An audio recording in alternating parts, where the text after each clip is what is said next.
Hi guys, welcome back. Karibuni sana. For those people who've never been here before, thank you so much for joining. I encourage you to please subscribe to my channel. How you do that is just clicking on the red button below this video. Asanteni sana. I promise you guys I'm going to make a better debut of my set, and I've really tried to sort of rearrange my set. We'll keep doing these things as we continue and getting better as I said. Today's topic is something that is very close to my heart in terms of my workspace and my career in general. And as you can see, my title is How to Be Indispensable at Work. So I hope you guys will learn a lot from this channel. Please feel free to share your comments, your experiences when it comes to your work environment, what you have learned and what you can advise others. Please comment below, like this video, and we'll continue learning. As I said, I'm learning from you, you're learning from me, so karibuni sana.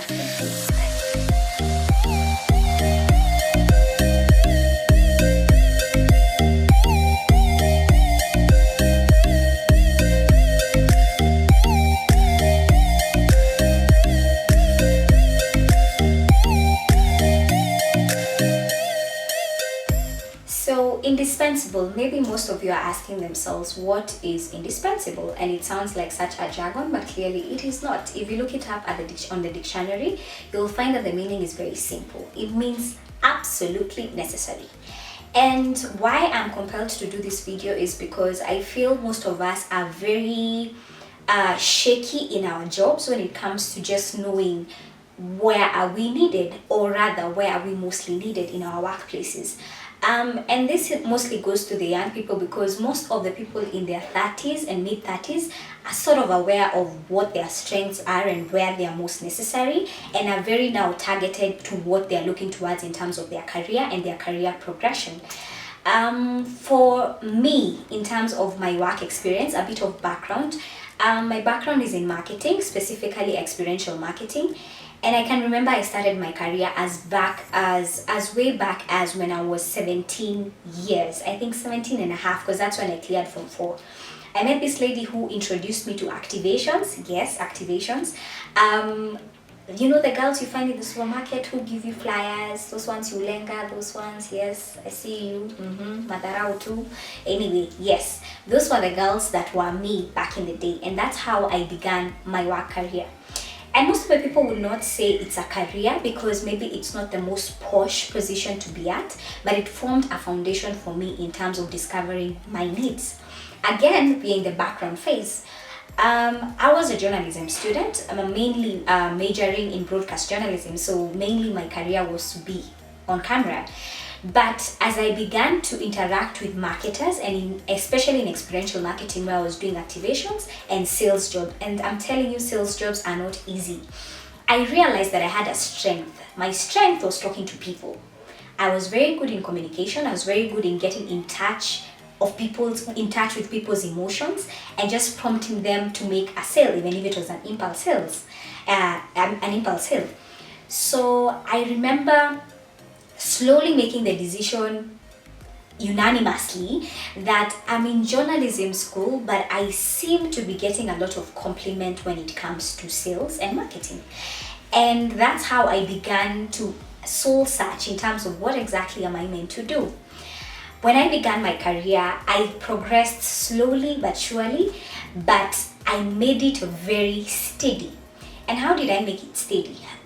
Being a young person and being a woman, most people do not want to give you a chance, because either they feel you're too young, and if you do not expose or express yourself as somebody who's willing to be proactive enough to take on some of the responsibilities in their workplace, most people will always bypass you, because they feel like you're never either willing, or it's too much of a work for your caliber or your size or your age. Take it from me. Imagine me, a very petite girl, going into an office space as an intern, and it was in Westlands, I remember, and it was in an agency. And I was young, and everybody would ask, how old are you? That was the most obvious question I get, and I get it till today. And what helped me, one, in my career, is identifying that what I wanted was most important to me. And one of the things that be talking about in this video in terms of guiding yourself to be indispensable and absolutely necessary in your workplace, to the point where your employer needs you. You know, it's now an exchange. How do you lead to that journey where your employer feels like now your co-workers now, with your skill set and their mindset graced together, you can create something powerful. Not all of us get to there with our bosses, and one of the things I am sure about is, or the question I'll pose to you guys is, do you know your strength?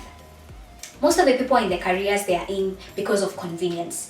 Either it's because what you studied led you there, or your parents had a connection, you ended up in that company, or you struggled a lot, did a very good course in campus, but circumstances of life, of course, and bills have to get paid, you ended up maybe in a lower position than you would have been visualized in your past or when you're in school. Identifying your strength is such a powerful stage of your career, because your strength is natural. Your strength is not those things you go to learn. It's a learning process, but naturally you're good at it. For example, when I talk about my communication skills, as young as when I was 3, my parents, I was very happy, and my parents would know she's feisty, she's not shy. She's the one who the sister will send to say something on the siblings' behalf. And communication was the key to me. As young as when I was 3, I was able to show my parents that my feistiness had an underlying point. I was good in communication. So naturally, my strength is communication. My strength might not be reports, my strength might not be IT, but I'm very good in communicating my ideas, and maybe execution will hand over to other people or a team. So know your strength. What exactly do you bring to the table? Because sometimes even in business, if you're 3 partners or even have a business with your partner, if you're able to know who is who in this aspect of the business, who is the communicator, who talks to the landlord, who talks to the accountant, who is financially capable to do the maths and know the underlying issues, and who's the executor. In terms of strategies and knowing how to go about execution, once you know your strength in whatever capacity in the office, you're able to now know, beside knowing it that it's natural, you're able to now nurse it to growth. For example, when I realized now I bent to now marketing, and now I did not want to practice journalism, one of the things I really wanted to know is that, what can I do with my communication? Yes, I'm good in communication, blah blah blah, but how is it of use in this particular office?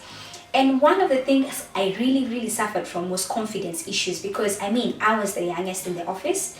I had people who have had degrees. My boss at the time was doing his master's. So often I used to ask myself, what do I have to offer? What could I say that could change anything during a strategy meeting? Because I'm a 19-year-old, I'm an intern. I don't want to embarrass myself. But over the years, I realized in sharing what I knew, I realized people were surprised by my ideas. People would look at me and think, that's brilliant. And just that validation of having one thing correct, however small it was, whether it was a hinge I noticed when it comes to the supervision strategy, whether it was a proposal that I looked at and saw a spelling mistake, I would raise it during the meeting. And I noticed that raised my confidence. And that drew attention to my employer and my boss to notice that, hiya, this girl, there's something here. She's not as quiet as the rest. I tried to come from the ground to differentiate myself from the other people in the office, because I had realized that communication was my skill, but I was sitting on it because I was afraid that people would judge that my ideas were not sharp enough, mainly because of my education background. Remember, I'm a diploma student. I'm around degree holders, people who have been working for the last 10-15 years. What do I have to offer? But finding your strength gives you an inner confidence in the office that surpasses. And I remember my first boss used to tell me, fake it till you make it. But you can only fake what you have an idea of. That's the point. You can only fake what you have an idea of. And I remember faking it meant me even echoing what somebody has said during the meeting, because I wanted my presence to be felt. And most of us, especially the young people, will be slept on. That's the slang. Will be slept on by some of the people who are trying. I know there's a lot of competitive areas in the office where people are trying to outshine each other. But I've realized once you know your strength and you're able to act on it, you're able to communicate and show and share your vision with the company or your team members, they're able to respect you for it. And rather, if they use one of the ideas that you had and it works, who do you think they are going to look to in the next meeting? And slowly by slowly, my confidence grew in terms of me actually nurturing my strength of communication and merging it with things that I was learning. Now, I was learning to do presentations. Remember, the only computer classes I'd had, I think I had done my computer classes after Form 4, and clearly I was never serious. But now I was in an office where I was required to put together a PowerPoint presentation. How does my communication and my choice of words, how is it going to help my presentation to be actually better? How will my presentation skills now come out through how good a talker I am? How will that help me look better in front of my supervisor/manager? And one of the things that I know, once you find your strength, it builds your character when it comes to how your team members even respect you in the office space, whether it's in the initiation stages of a project, whether it's problem solving when it comes to issues during the project. You're able to know that this is my strength. As much as I'm learning, this is something I've had for a while. And so we have no issues here. I am just sharing as openly as I can, and this is what I know. Another point is developing complementary skills. Well, I realized as much as you have a strength, for example, I was reading up a Forbes site, and one of the writers was saying, gave an example of an IT person. You could be a very good IT guy with exemplary skills when it comes to developing apps, dashboards and all that. But if you're not able to have a competent way of communicating your vision to the board, or for example, the marketing team, you're not able to merge your ideas and you're not able to show your worth in the organization, because every department is intertwined in some way. So complementary skills should be something of, for example, that IT guy, he's very good in coding, very good in programming, but is he able to walk up to the head of marketing and say, I know you've been having a problem when it comes to tracking your salespeople down. I put together an app that we can pilot and see, and I have a demo here, a live demo that we can do, check it out, and maybe have 2-3 people try it out and see whether we can use this to track your people, and thus solve a problem. Remember, the IT guy can be smart from here to Timbuktu, but if you're not able to communicate how your strength is of use to the organization, then the boss never knows. The colleagues never know that that is your strength. Anytime there's a problem, they'll never come to you because you've not actually proven that you're able to problem solve. So developing complementary skills is also very important. Complementary skills are very important, but remember, however much hard work we're expected to do in our workspace, we never do enough until our attitudes are right. And one of the things that I have learned and observed from employing young people and being their supervisor, their project manager, account manager, all that stream, is that we have an attitude when it comes to work. It might not necessarily be a negative attitude up front, but I noticed that most people are complainers. And if you're one, hear me out. I once watched a clip by Caroline Notuka, I think, which she shot 2-3 years ago. 2 years ago on a Centonomy talk. And she was talking about how all of us have this dream of starting our own jobs, how we are so tired of our stuck-up bosses and stuff like that. And I remember her talking about and giving an example of her, Churchill, and someone else. And people always asking, why do you make so much money, yet you still wake up at 5 or 4 to be at work at 5:30 a.m. And she gave a perfect answer. And this answer sort of dawned on me in a way that I had not thought about it. And she said, unlike other people, during her show, a 4-hour show in the morning, she got a free platform to sell herself. She asked, Instead of being so busy fantasizing of how you're going to ditch this job and get a better job or a better man, how do we make ourselves useful, so useful and so good at what we do that our workplaces become the place we sell ourselves from? Remember, before you quit your job, there's this notion that you have to keep looking for another job, but it doesn't always have to be looking.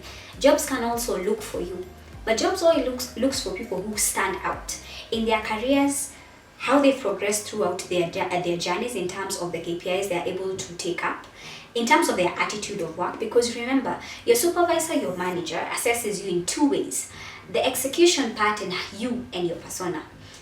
I look at young people today, and being a young person, I'm somewhat disappointed because not one, two times I have called people for job opportunities. Remember, we're in a crisis in our country where we're saying joblessness has become a crisis. It's a big crisis that we're talking about. Needless the fact, yes, joblessness is there. But when opportunities show, most of us are not willing to step up. Most of us are not willing to do the job because we are either too choosy or we want the lifestyle, but we do not want to work for it.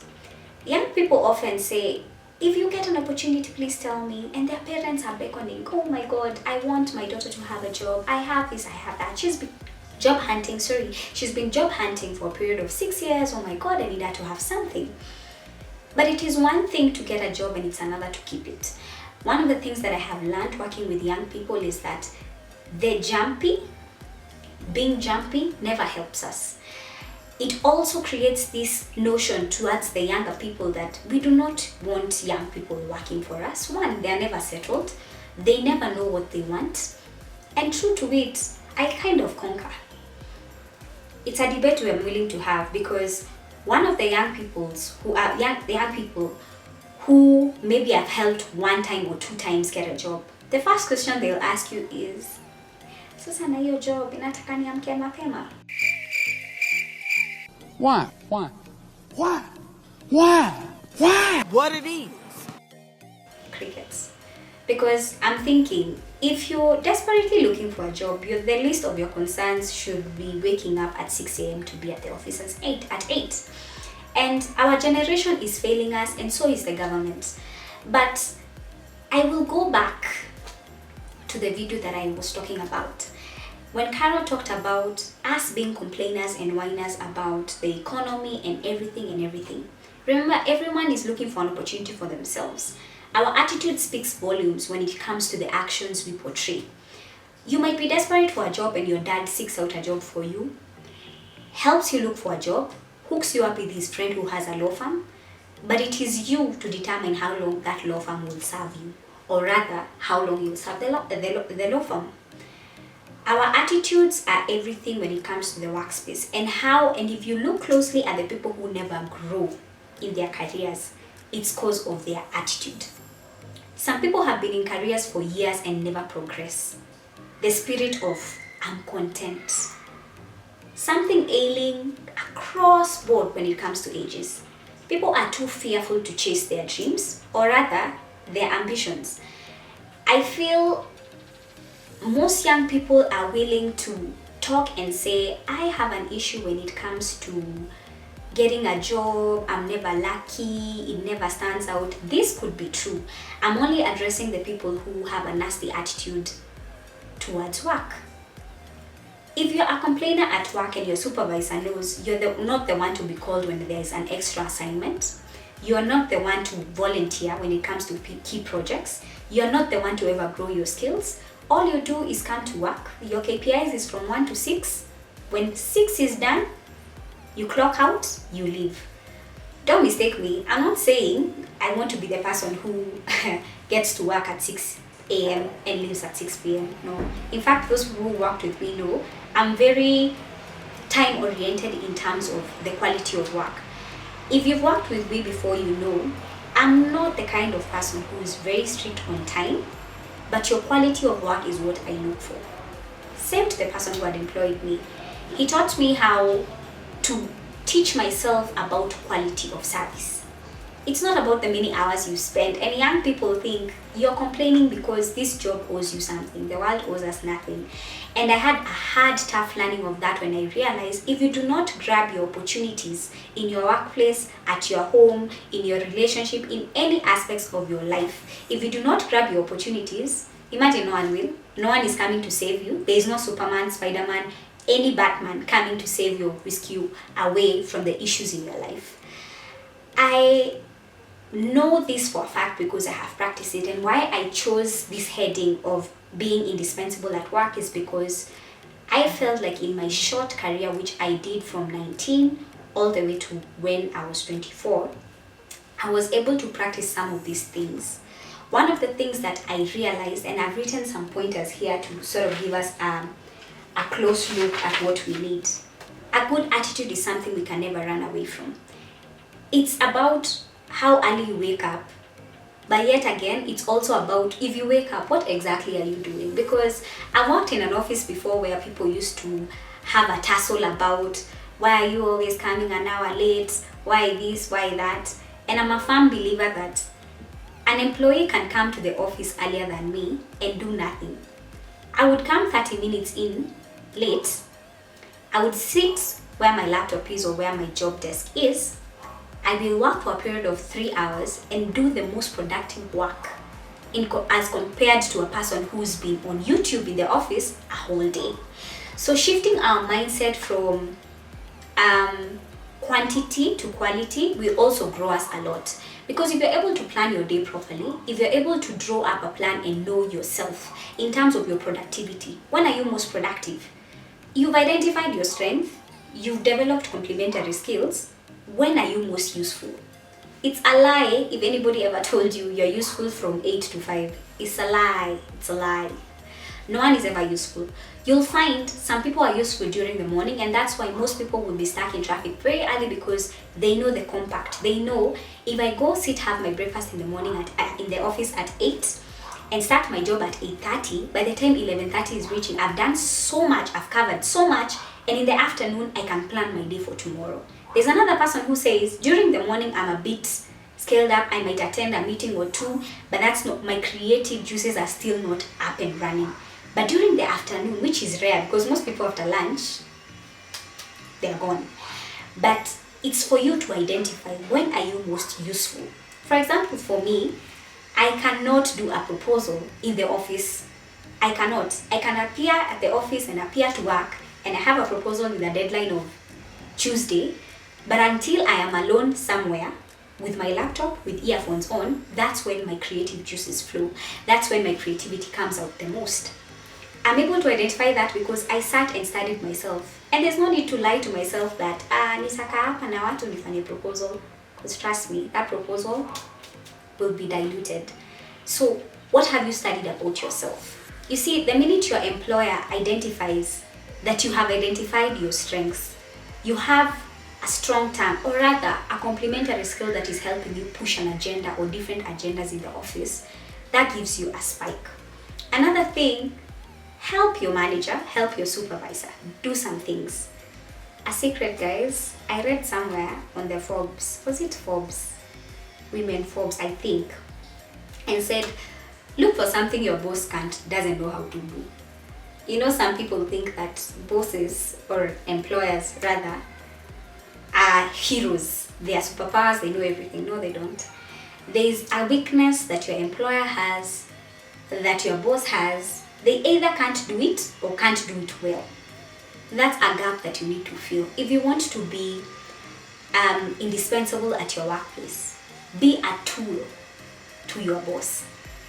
Do what their weakness is, and forever, let me tell you, if there ever comes a debate of whether to keep who and lose who, your name is not going to be the first one they utter. Because once you do something that your boss is not very good at, do you know what you do? You make them look good in the boardroom. You make them feel, hey, I aced that one. But in the back of their minds, they know, were it not for so and so, that would have been tough. So you create a formal alliance with your boss. They know when it comes to this, I can depend on this person. And once you make your boss look good in the upper region, for example, if your MD looks better in front of the board, Do you think they're ever going to think about letting you go? No. Should that day ever come, they'll have to let go 3 or 4 people before they reach your name. That's another trick. Find something that your boss is not very good at. Learn it, perfect it, help them do it. After that, you will not have to fight with other people in the office about who is important, because the most relative person, the most important person in the office already knows you are an asset in some form or way. Proactivity. I have a problem with us young people when it comes to proactivity. Most of us are complainers, staki kusimama sana, oh my god the traffic, oh my god this job is not even paying me what I'm worth. All those things are valid, but because we're not working anywhere else, we are going to perfect this environment first. I tend to feel that most of us, we complain because of different frustrations, but we have to learn to be tactful in terms of how we deal with our jobs. For example, when I was in the employment phase, I learned how to be known by my bosses. Remember, I'm not saying be the snitch. No, I'm not saying be the askisa. No. I'm saying in a professional way, always be on the lookout for your employer. Don't let your employer ask, by the way, that lady, what's her name? No, that's never a good sign. Make your name a name that once you're in the boardroom, once you're in a meeting, there's always some reference to you. Draw attention to yourself, because the minute there are layoffs, most probably they start with a small fish. And do you know what small fish is? The bosses who remember your name once a year, most probably, I know for sure, if they can't remember your name, they can't even spot what you do at the office. Then the debate rises, do we really need them? No, that's part of the cut, number 1. So let's run up the list to avoid retrenchment. At least when it comes, let it find us as a last resort. For me, the pointers are, you have to have a good attitude, as I've said. Be proactive. Be a problem solver. And I'll give you a story. My mentor taught me one thing. Do not come at me with problems. And I remember he was my boss. He said, every time you'd come to his office with an issue, he'd ignore you. And by ignore, I mean, umesimama hapo, and he would not even look. He would black out. And I'd look for him maybe later and ask him, why was I telling you about a certain issue and you ignored me? He said, Milan, I was not ignoring you. It's because why I've employed you is to know the solutions within your docket. When you're coming to communicate problems, come with solutions too. But most of us just go, you know. Remember, the work environment is eat or be eaten. If you do not form a place for yourself where people respect your job, people know your worth when it comes to your contribution to the projects that you're doing, the people you're handling, how you handle clients. Clients know your name, they know your work. The grip is stronger for your job. I don't know whether I'm speaking to somebody, but all I'm trying to say is, being indispensable is something that you do over time. You cannot do it in a month's time. It's a build of character and relationships within the office that are useful. Make yourself known. Make yourself known not because you're the moshene or the one who comes late. I'm not saying be holier than thou, but make your job the utmost importance when it comes to the discussions being held about you in the office. Let people know your negative side, but worry to come down to, should we fire her? It's a debate. Let you go down with a fight. I think those are some of the things that I have learned over time, and going the extra mile. Volunteer on projects. Talk during your meetings. Ask questions. If you don't usually do reports, ask for somebody who does report and look for them. Know what a dashboard is. You might be in human resource, but you never know. Get yourself acquainted to every small thing going in across departments. Make yourself useful. Make yourself absolutely necessary. To the point, the day you come and say, I'm going on sabbatical, everybody, including the lady who makes the tea, is like, what are we going to do without you? And it is possible. It is possible to work through relationships within the office, through hard work, proactivity, good attitude, and also knowing how to climb the ladder steadily and surely to ensure that you keep that job. Again, my advice to young people: the world owes us nothing. We could be jobless forever. No one is coming to save us. We've clearly seen with the situation in our country. But it's for us to create an environment within ourselves that is proactive enough to know what we are looking for and what we are working towards. And another question I always ask people during interviews, back then when I was interviewing people, is why do you work? Most people would stammer during this question because either you work for the money, most of us do, others work because it's what they love to do, really. But that's a question that is so inward that you need to know. Why do you work? Are you even interested in this job? What's with the nasty attitude? Who hurt you? And who hurt you not emotionally? What's not going on in your workspace that allows you to concentrate more on sideshows rather than your employment and growing your skill? Because unless you perfect your environment where you are, that's when you have the most confidence when another person is able to identify your shine and poach you, or not necessarily poach you, but once I leave this workplace, with the experience that I've garnered through the times, I'll easily get a job because I know my worth and I know what I bring to the table. Let's walk the talk. Let's not, as young people, say I want a car, I want a house, I want a this, but if you're asked what are you actively doing about it every single day of your life, there is a stammer. As fluently as you're able to say, I want a gorgeous home, I want a good car, I want my kids to go to good schools, be that fluent when it comes to explaining how you work and what you're actively doing in your current state to better it. No one will ever better your life for you. That's one of the things that I've learned. If you always wait for people to come around and sweep you off your feet, you will wait. You will wait because kila mtu akona shida zake. If you're not able to be accountable for your workspace, be accountable for who you are in terms of your career, in terms of what you contribute. Learn to look at things more on the positive side than the negative side, because once you're grumpy, by then no one else is grumpy with you. No one. You're having a bad day, you're a front desk office lady, you're poor at customer service, you never say hi to people, that's on you. They leave your desk and they go about their day happy. So choose your attitude for the day. That pay might not be the best, that job might not be the best, but because it's your current situation, make the most out of it. And regardless of whether you're making a penny or two, once you learn to enjoy what you're doing for the current state, you ensure that naturally the energy comes in to even look for better opportunities. But if you become a natural complainer who wants to live the lifestyle but never wants to work for it, it becomes a very sorry situation when it comes to us young people. So when I'm answering or asking myself the question, how do I make myself indispensable at work? My answers would be, I start with being indispensable to myself. Being absolutely necessary to show up every single day mentally for myself, to thrive and to know why I'm working. To thrive and to know, even if plus my bills, what else am I looking at for future? Why am I in this job? Because once we stop being natural complainers and like every single time there's something negative you want to say, once you start embracing your job in a different way, you also start attracting better opportunities around you. Thank you so much for joining me. I will keep having these conversations.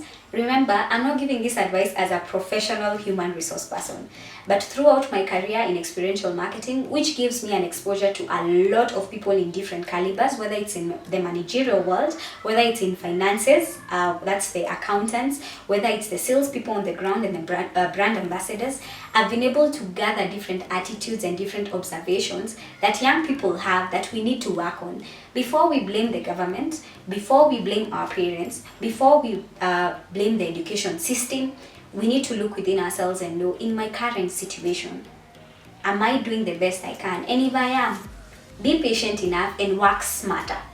Work smarter and something will come to you and for you. But so long as we have a lot of things going in within us that we're not able to answer, we might not necessarily get what we want. So thank you so much for joining me. These conversations I am having are things that are detrimental to me in my growth, in my career, and I want to share them with you. And I want you guys to comment on different things that you think are holding you back when it comes to your career. Young people, what's the problem? Is it that there are no jobs? Are we too picky? Do we have too many bitchy bosses out here? What's wrong? Is it the outside that is wrong? Or is it us who is wrong? Remember, not to take away the fact that I'm actually saying yes, joblessness is an issue. But in our capacities where we are, is that the real issue? Is it? Is it you with an issue that needs to get addressed? And how are you going to address it? So that's a question for you. Feel free to follow me on my Instagram. My handle is at Milan Kabata. On Twitter, I'm Milan_Marie. I'll put the details in the description box down below. Please subscribe to the channel. Feel free to join this conversation. And I'm not saying I'm God and I'm right. I'm just saying this is my opinion. Let's talk, let's discuss. What is ailing our jobs? How can we actually master being indispensable in our jobs? Is it possible? Is it not? You tell me what you think. Thank you so much, guys, for joining me. I appreciate you. Subscribe. I love you. And I'll see you on my next video. Thank you so much. Bye. Cheers.